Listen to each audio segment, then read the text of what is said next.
ఈరోజు తెలుగు సినిమా చరిత్రలో ఒక ప్రత్యేకమైన రోజు.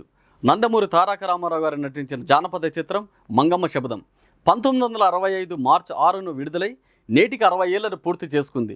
ఈ చిత్రం తెలుగు ప్రేక్షకుల హృదయాలను గెలుచుకొని ఎవర్ గ్రీన్ క్లాసిక్గా నిలిచింది. నిర్మాత డివిఎస్ రాజు గారు డివిఎస్ బ్యానర్పై నిర్మించిన ఈ చిత్రాన్ని జానపద బ్రహ్మ ప్రముఖ దర్శకుడు బి విఠలాచార్య దర్శకత్వం వహించారు.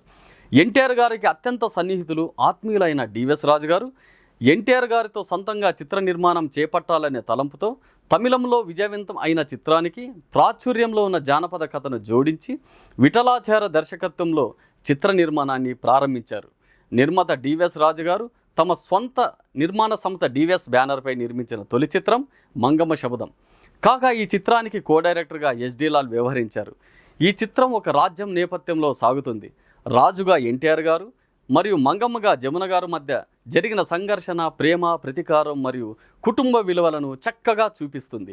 మంగమ్మ తన ప్రతిజ్ఞ నెరవేర్చడానికి చేసిన ప్రయత్నాలు, రాజు తన తప్పులను అంగీకరించడానికి ప్రేరేపించిన తీరును ప్రేక్షకులను ఎంతగానో ఆకట్టుకుంటుంది.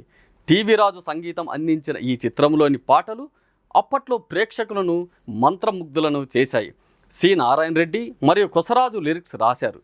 ఎన్టీఆర్ గారు ద్విపాత్రయం చేసిన తొలి జానపద చిత్రం మంగమ్మ శబదం. ఈ చిత్రం మాస్ ప్రేక్షకులను ఎంతగానో విశేషంగా ఆకర్షించింది. ఈ చిత్రం విజయవంతమై విడుదలై దాదాపుగా అన్ని కేంద్రాలలో 50 రోజులు, డైరెక్ట్గా 4 కేంద్రాలలో 100 రోజులు ప్రదర్శించింది. నేటికి ఈ చిత్రం తెలుగు సినిమా చరిత్రలో ఒక మైలురాయిగా నిలిచింది. మంగమ్మ శబదం 60 ఏళ్లను పూర్తి చేసుకున్న సందర్భంగా ఈ చిత్రాన్ని గుర్తు చేసుకుంటూ తెలుగు సినిమా చరిత్రలో ఈ చిత్రానికి ఉన్న ప్రత్యేక స్థానం గురించి మనం గర్వపడవచ్చు.